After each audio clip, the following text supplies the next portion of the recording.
Hello bookworms! Today I'm going to be doing my video of the top 10 book covers in 2018. This is a video that I love doing every year because I love book covers. I mean, who doesn't? That is a big part of what draws me to certain series, like certain things that I might not have picked up otherwise. If I see a really great cover, then I'm more compelled to do so. I love book covers. Also, don't mind the leaves on my sweater. I just live in a perpetual state of autumn, so that's what it is. So obviously everyone has different tastes in book covers. These are just my personal favorites from the year, the standouts. Some of them I feel like might be because I loved the book so much too, but I do really love the designs. So here we go. So number one on my list is the Hazelwood by Melissa Albert. I really love all of the gold foil and the silver foil on this cover. I think that it's really striking, and I also really appreciate how a lot of the story is represented on the cover. Like the comb, the feather, and the bone are a huge part in the story, and then we've also got different things that show up in a lot of the other fairy tales. I just think that it is so beautifully done. I don't know, it makes me want to run into a forest. Next on my list is The Cruel Prince by Holly Black. This was obviously one of the books that had the biggest impact on me that I have read. I reread this book right at the beginning of 2018. I'm pretty sure this was my first read and reread of the year, and I loved it just as much.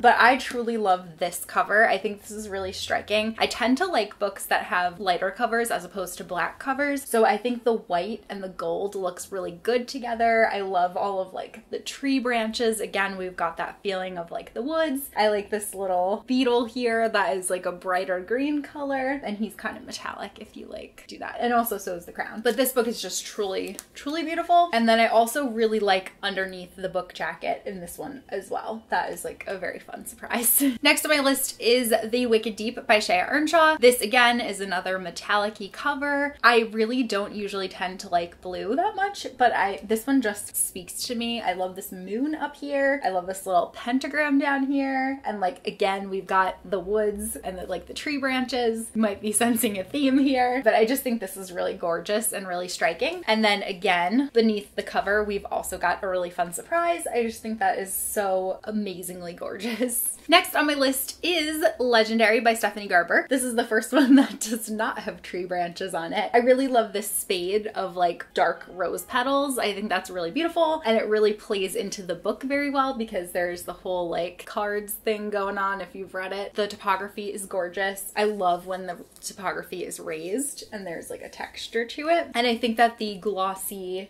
rose petals of the spade contrast really nicely with like the matted of the rest of the cover. And we've got another little tiny surprise under this cover. Number 5 on my list is Fury Born by Claire Legrand. This cover just completely blew me away. From the minute that it was released, I was like, yes, I need that book in my life. That is beautiful. I love how it is about a sun queen and a blood queen. So we've got the sun crown and the blood crown there. This one also kind of reminds me of a playing card because of how like reversible the cover is. I think it's absolutely beautiful. But yeah, this again is just another like extremely striking cover. As soon as I saw this, I just knew I wanted to read this book. Next on my list is Strange Grace by Tessa Gratton. This is such a metallic, shiny cover. Again, there are beautiful red rose petals that are on there. Then we've got a tree with like creepy branches. I swear, like I didn't realize how much I love creepy trees until I made this list of covers that were my favorites. I think also I was just so blown away by this cover because online it's like a flat image. So I was expecting to get a black book in the mail. This showed up and I was like, what?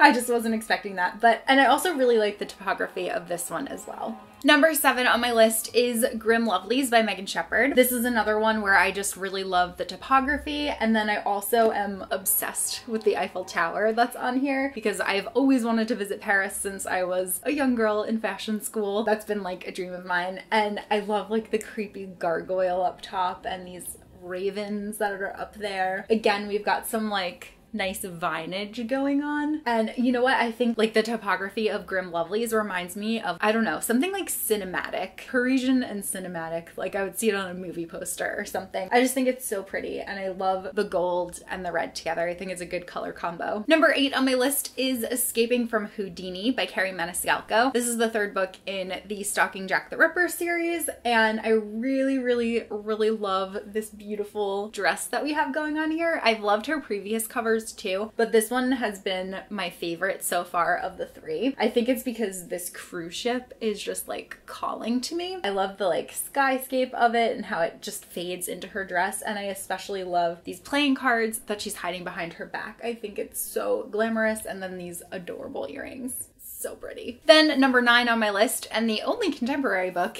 is Emergency Contact by Mary H.K. Choi. I really love this color pink. I feel like it's so rare that we get good pink books. Like they're so few and far between, but I think that this cover is really beautiful. I really love how it captures the story too, because we've got the 2 characters and they're both on their phones instead of looking at each other, because the majority of their relationship is formed via text message and via online as opposed to like seeing each other in person. I also really love the typography on this one. I think the gold was a really good choice. So it's actually not raised, but it's like the text is actually sunken in, so there still is like a texture to it, but it's kind of a fun twist on the typical raised letters. And of course, number 10 on my list is Muse of Nightmares by Laini Taylor. I didn't love the way that this cover looked when I saw it online, but I did know that I was gonna love it more in person, and I think it's because, again, it's like a flat image that you're seeing online, but in person, this is matted. We've got the metallic bird that is a little bit raised. We've also got the metallic typography. So it's like shiny, but I think that the sky came across really well in the printing. I love like the mix of the yellows and oranges, like just the warm colors. I think it works really well. And I was surprised at how much I loved it after being skeptical of the flat image, but I think it's one of my favorites of the year. So there you have it. Those are my favorite book covers of the year. Let me know what some of your favorites were.